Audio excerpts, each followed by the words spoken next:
अध्याय 10. श्री गणेशाय नमः. गाठी होते पूर्व पुण्य म्हणून पावलो निर्जन्म, याचे सार्थक उत्तम करणे उचित आपण. ऐसा म्हणे करुणी विचार आरंभिले स्वामी चरित्र, ते शेवटाशी नेणार स्वामी समर्थी असते ते.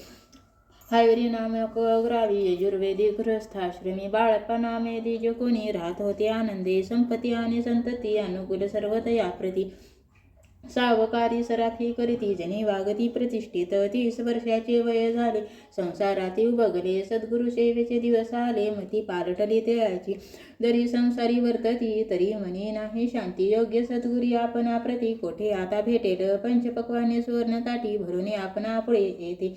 पाहुनी स्वप्नी ऐशा गोष्टी उल्हासले मानस, तात्काळ केला निर्धार सोडावे सर्व घरदार. माया पाश दृढ तर विवेक शस्त्रे तोडावा, सोलापुरी काम आम्हाशी ऐशे सांगून सर्वत्रांशी निघाले सद्गुरु शोधाशी. घरदार सोडिले मुरगुड ग्राम प्रख्यात, तेथे आले फिरत फिरत जेथे चिदंबर दीक्षित महापुरुष जन्मले. मुरगुडी मल्हार दीक्षित वेदशास्त्री पारंगत, धर्मकर्मी सदारत ईश्वर भक्त तैसाची. परितया नाही संतती म्हणून या उद्विग्न चित्ती, मग शिवाराधना करती कामना चित्ती धरुणी. 12 वर्षे अनुष्ठान केले शंकराचे पूजन, सदाशिव प्रसन्न होऊन वर देत तयाशी. तुझी भक्ती पाहून संतुष्ट झाले माझे मन, मीच तुझा पुत्र होईल भरोसा पूर्ण असावा. ऐकून यावराशी आनंदले मानशी, वार्ता सांगता कांतेशी तेही चित्ती तौशली.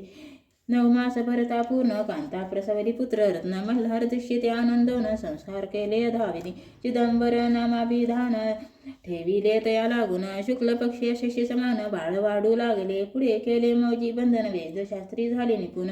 निघंटू शिक्षा व्याकरण काव्यग्रंथ पडविले. एकदा यजमानाचे घरी व्रत होते गजगौरी, चिदंबर तया अवसरी पूजे लागी आणले. प्राणप्रतिष्ठा मंत्र म्हणता गजाशी प्राण येऊन तत्वता चालू लागला हे पाहता विस्मित झाले यजमान. ऐसा लीला अपार दाखविती चिदंबर, प्रत्यक्ष जे का शंकर जगद्गुरु अवधार्थ अवतरले.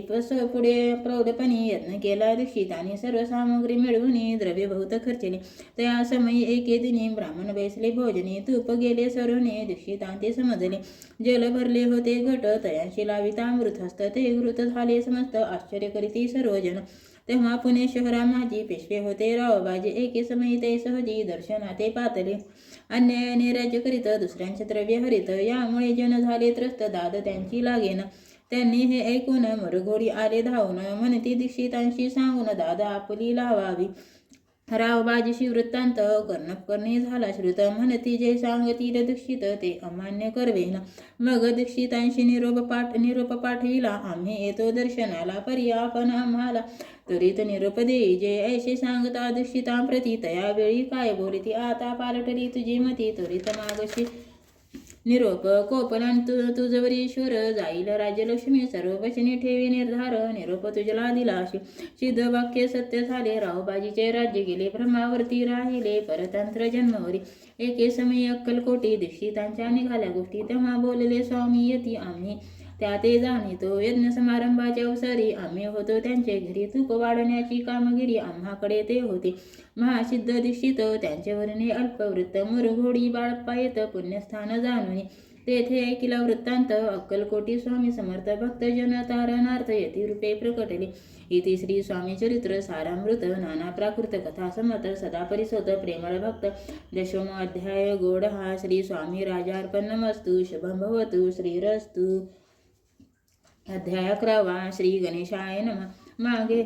मागले अध्यायी वर्णिले. बाळप्पा मुरघोडी आले पुण्यस्थानी राहिले 3 रात्री आनंदे. तेथे कळला वृत्तांत अक्कलकोटी साक्षात यती रूपे श्रीदत्त वास्तव्य सांप्रत करिता ती घरी. परी मुरघोडीचे विप्र बाळप्पाशी सांगत, गाणगापूर विख्यात महाक्षेत्र भीमातिरी, तेथे आपण जाऊन बैसावे हो अनुष्ठान. श्री गुरु स्वप्ने येऊन सांगती तैसे करावे. मानवला तयाशी विचार निघाले तेथून सत्वर. जवळी केले गाणगापूर परम पावन स्थान ते. बाळप्पा तेथे पातले स्थान पाहुणे आनंदले. नृसिंह सरस्वती पावले प्रेमभावे वंदिली. प्रातकाळ उठोनी संगमावरी स्नान करून जप ध्यान आटपुनी मागुती येती गावात. सेवे कर्याबरोबरी मागोनी मधुकरी. भोजनोत्तरी संगमावरी परतोनी येती ते. मध्यान्ह स्नान करुनी पुन्हा बैसती जप ध्यानी. हस्ता जाता वासरमणी संध्या स्नान करावे. करून या न जपानी नामस्मरण रात्र पडता परतून ग्रामा माझी येती ते सद्गुरु प्राप्ती करिता सोडणे गृहसुत साकांता शीतोष्णाची पर्वा न करिता आनंद वृत्ती राहती शीतोष्णाचा होय त्रास अर्धपोटी उपवास परितयांचे मानस कदा उदास न हेची अय्या राम सेवे करी राहत होते गाणगापुरी त्यांनी देखून ऐशी परी बाळप्पाशी बोलती तुम्ही भिक्षा घेऊन नित्य यावे आमचे सदनी जे जे पडील तुम्हास कमी ते आम्ही पूर्वजी बाळप्पाशी मानवले 2 दिवस तैसे केले पोट भरून जेवले परी संकोच मानशी जाणे सोडिली त्यांचे घरी मागून या मधुकरी जाऊन या संगमावरी झोळी उदकी बुडवावी आणून या बाहेरी बैसोनी तेथे शिळेवरी मग खाव्या भाकरी ऐसा नेम चालविला ऐसे लोटले काही दिवस सर्व शरीर झाले कृष्ण निशिदिनी चिंता चिंतास सद्गुरु प्राप्तीची लागली हिन आपुले प्रार्थन भोग भोगवी दारुण पहावे सद्गुरु चरण ऐसे पुण्य नशेचे 1 मास होता निश्चिती स्वप्ने 3 यतिमूर्ती येऊन या दर्शन देती बाळप्पा चित्ती सुखावे 15 दिवस गेल्यावरी निद्रिस्त असता एके रात्री एक ब्राह्मण स्वप्नाभितरी येऊन या ज्ञापी अक्कलकोटी श्री दत्त स्वामी रूपे नांदत तेथे जाऊन त्वरित कार्य इच्छित साधावे आपण केले अनुष्ठान परी ते न झाले पूर्ण आणखीही काही दिन क्रम आपुला चालवावा मग कोणे एके दिवशी बाळप्पा आले संगमाशी वृक्षातळी ठेवून वस्त्राशी गेले स्नान करावया परतले स्नान करून सत्वर आले त्या स्थानी वस्त्र उचलिता खालोनी वृश्चिक एक निघाला तयाशी त्यांनी न मारिले नित्य कर्म आटोपिले ग्रामा माझी परत आले गेले भिक्षे कारणे त्या दिवशी ग्रामाभितरी पक्वान मिळाले घरोघरी बाळप्पा तवशेले अंतरी उत्तम दिन मानिला अक्कलकोटी जावयाशी निघाले मग त्याच दिवशी उत्तम शकुन तयाशी मार्गावरी झाले चरण चाली चालोनी अक्कलकोटी दुसरे दिनी बाळप्पा पोचले येऊनी नगरी रम्य देखिली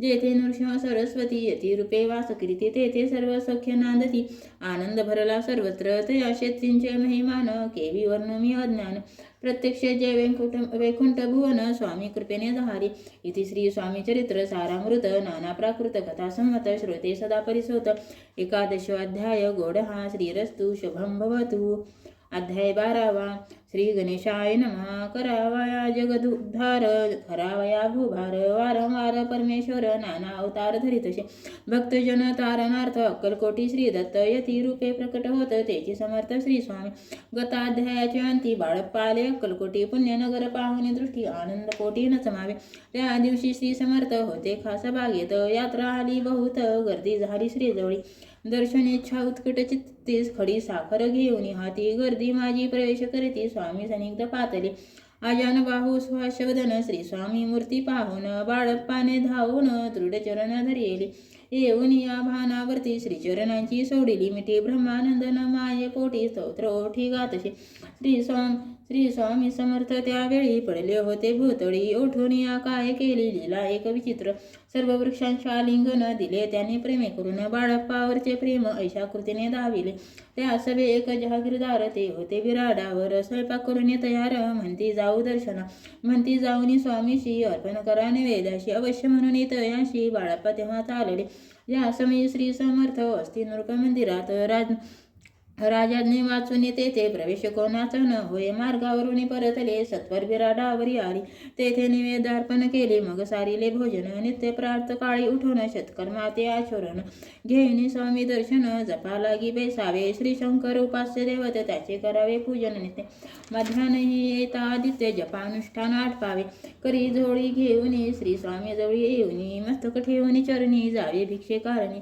मागून या मधुकरी मग यावे विराडावरी जी मिळेल भाजी भाकरी ताने पोट भरावे घ्यावे स्वामी दर्शन मग करावे अनुष्ठान अशा प्रकारे करून अक्कलकोटी राहिले चोळप्पा आदी करून सेवे करी भक्तजन त्यात सुंदराबाई म्हणून मुख्य होती त्यावेळी एके दिवशी तयाशी बाई आज्ञा करी ऐशी आपण हे श्री सेवेशी करीत जावे आनंदे भक्तजन सेवे करी बाई मुख्य त्या माझारी सर्वाधिकार तिच्या करी व्यवस्थेचा होता की या कारणे आपसात भांडणे होते सदरीत स्वामी सेवेची तेथे अव्यवस्था होतसे हे बाळप्पाने पाहुणे नाना युक्ती योजन मोडून टाकले भांडण एकचित्त सर्व केले बाळप्पाची प्रेमळ भक्ती पाहुणी संतोष स्वामी प्रति दृढ भाव धरून चित्ती सेवा करीती आनंदे ऐसे लोटता काही दिवस बाळप्पाची या शरीरास व्याधी जडिली रात्रंदिवस चैन नशे क्षणभरी भोग भोगिला काही दिन कागदाची पुडी बेंबीतून पडली ती पाहता उकलवून विष त्यात निघाले पूर्वी कोणा कृतघ्ने बाळप्पाशी यावे, मरण विष दिले कानवल्यातून पडले आज बाहेर. स्वामी कृपेने आजवरी गुप्ताशे उदरी, सद्गुरु सेवा त्यांचे करी व्हावी लिखित विधींचे. प्रत्येक सोमवारी त्यांनी महादेवाची पूजा करून मग यावे परतवणी स्वामी सेवेकारीने. हे पाहुणी एके दिवशी बाई बिनवी समर्थाशी, आपण सांगुनी बाळप्पाशी शंकर पूजने वर्जावे. तेशी आज्ञा तया प्रती एके दिनी समर्थ कृती, परी बाळप्पाचे चित्ती विश्वास काही पटेना. बाईच्या आग्रहावरून समर्थ दिली आज्ञा, जाण हे नशेल सत्य पूर्ण विनोद केला निश्चय. पूजा करणे उचित न करावी हेची सत्य, या परी चिठ्ठ्या लिहित प्रश्न पाहत बाळप्पा. एक चिठ्ठी त्यातून उचलून पाहता वाचून, न करावेची पूजन ते माझे लिहिलेशे. तेव्हा सर्व भ्रांती पेटली, स्वामी आज्ञा सत्य मानिली. हे भानगड पाहिली श्रीपाद भटजीने. श्रीपाद भट्ट एके दिवशी काय बोलती बाळप्पाशी, दारापुत्र सोडून देश आपण येथे राहिला, आपण आल्यापासून आमचे होते नुकसान. ऐसे बोल ऐकून बाळप्पा मनी खिन्न झाला. स्वामीने मज आज्ञा द्यावी, मी जातो आपल्या गावी, परी तुम्ही युक्ती योजावी, आज्ञा होईल ऐशीची. श्रीपाद भट्टे एके दिवशी विचारिले समर्थाशी, कुलदेवतेच्या दर्शनाशी जावया इच्छा बाळप्पा. ऐशी ऐकून असमर्थ हास्यमुखे काय बोलत, कुलदेवतेचे दर्शन नित्य बाळप्पा येथ करीतसे. श्रीपाद म्हणे बाळप्पाशी, समर्थन देते आज्ञाशी, तरी टाकून चिठ्ठ्यांशी आज्ञा द्यावी आपण. त्यांचे कपट न जाणून अवश्य म्हणे त्याच दिनी 2 चिठ्ठ्या लिहोनी. उभयंतांनी टाकीला चिठ्ठी आपल्या करी, भटची उचली सत्वरी. येथे राहुनी चाकरी करी, ऐसे लिहिले शे. स्वामी चरणी दृढ भक्ती बाळप्पाची दडली होती. कैसा दूर तया प्रती करतील यती दयाळ. इति श्री स्वामी चरित्र सारामृत नाना प्राकृत कथा समत. सदा प्रेमळ परिसोत 12वा गोड हा. श्री राजाधिराज योगीराज श्री स्वामी समर्थ महाराज अर्पण नमस्तुतो. श्री स्वामी समर्थ. श्री महाकाली महालक्ष्मी महासरस्वती राजराजेश्वरी आई साहेब. श्री अंबा माता की जय. श्री अंबा माता की जय. भारत माता की जय.